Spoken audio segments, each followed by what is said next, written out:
So I guess the algorithm was just like, you know what, today I'm gonna put a 3-month-old video with 400 views on everyone's recommended page. And honestly, I'm not complaining. Because I was like, you know what, I feel like that video at least deserved like maybe 500 views, not 400, but that was really unexpected. And thank you guys. I've gotten a lot of interesting comments. I think the most common one was, how old are you? And why do you look 12 and have a 911? And that question kind of extends beyond YouTube. But I thought, you know what, I'd take this opportunity to kind of make a follow-up video, talk about where I've been, what's gonna happen with my channel, and where my cars are, because currently I'm in an empty garage. It's a beautiful day though, so I have both of the garage doors open. It's like a okay lighting out today. I probably should have combed my hair a little bit more. I don't know. Anyway, so for starters, I'm Paul-Luc Bonifant. I'm a music producer. I'm also an actor, and yeah, that's kind of what I've been doing since I was like 12, when I was in School of Rock, the musical. But since I was like probably born, the first thing I wanted to be was a race car driver. My first like favorite movie was Cars, and it's still one of my favorite movies. I watched it with my sister like over winter break, and it was just so many good memories, as evident by the fact that I own a 911, because my first favorite car was Sally from Cars, and way better than the race cars in my opinion, because she was a Porsche. And yes, someone said this on the last video, I say Porsche. It depends where I am. Like if I'm at a car meet, obviously I'm gonna say Porsche to like avoid judgment, but I feel like in the casual environment of YouTube, I don't wanna feel like that guy who's like, it's Porsche, you know? Like, no one says Ferrari, it's Ferrari, it's Porsche. I don't know. Or maybe like a soft E, Porsche. That's a debate for like a different video. Yeah, my favorite car has always been a 911. Actually, back here, you know, we'll do a little. I used to collect Maisto cars when I was growing up. This one was actually my sister's.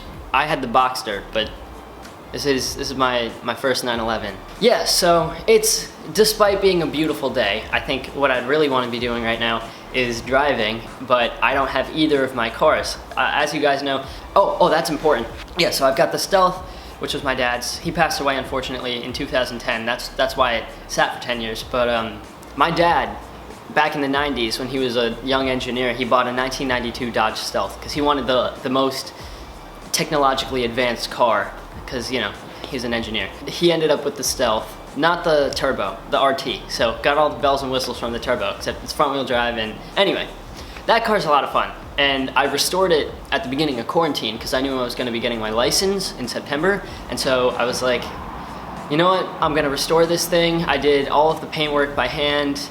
I did like hours of work on the leather and getting everything. It wasn't like in bad shape because it was always kept in the garage, like for its entire 29-year life. It was inside. So that was good. I mean, it has 100,000 miles on it, but you'd never be able to tell. After I restored it, I was like, I want something else. I know that sounds bad. I mean, I don't know. If you're a car guy, I'm sure most of you watching this video are probably car people. Everyone is always on like car gurus, like Bring a Trailer, looking at like what kind of car deals they can get. And I think it was like Ideal Media, who does all the 996 videos, made a video on how he bought a C4S and how the values were just going like up at a crazy level. And I was like, oh no, this is gonna be another 964, and then I'm not gonna ever be able to have a 911. So I was like, you know what?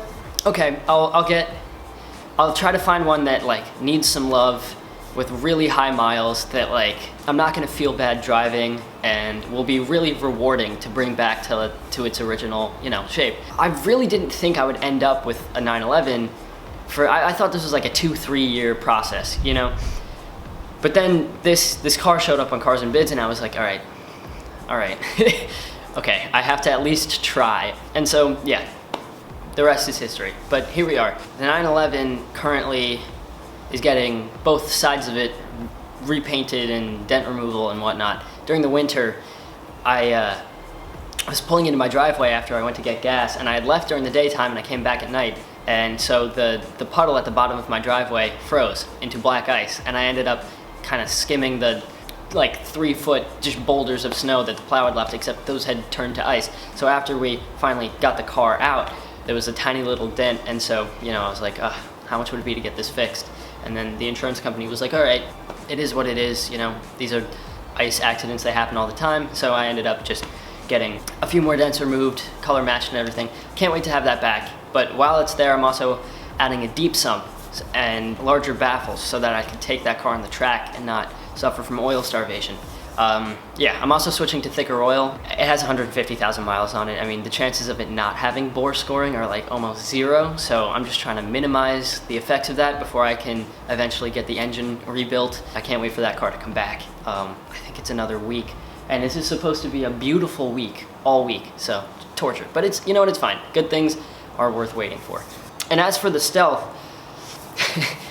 the ABS pump decided to go on me and dump all of my brake fluid out on the highway, and so that car is in the shop also, except because it's a Dodge Stealth and not a four-wheel drive model, the parts just don't exist. This is something I run into all the time. I mean, when I had to bring that car back to life, the amount of time I just waited to find a part, like I have that ECU over there, that is the Stealth's original ECU, because that went on me. Both Dodge and Mitsubishi forgot that they made it. Porsche is very different, because if you have the funds, a lot of funds, you can pretty much get any original part remanufactured for your 911. But the Stealth is not like that, unfortunately. So that's where my cars are. Porsche is getting repainted. The Stealth has no ABS pump, and I'm still trying to find one. If you have a front-wheel drive Dodge Stealth first generation ABS pump that you're looking to get rid of, email me. Because I need it. Anyway, yeah, and as for my channel, I think I took a bunch of videos of me restoring the 911, and I think I have some videos of me restoring the Stealth. I was gonna make a video on the Stealth. I know I'm gonna do like a general review on the 911, just stuff like that, but that's where my channel is for now. I think I want to do more like talking style videos like this. You guys seem to like the first one, but I enjoy this. So thank you guys for allowing me to do this. Hopefully people keep watching, because I like this. Anyway, enjoy this beautiful week. Get outside if you can, if you live in the Northeast. There's no bees yet, so yeah. See you guys later. Bye, camera.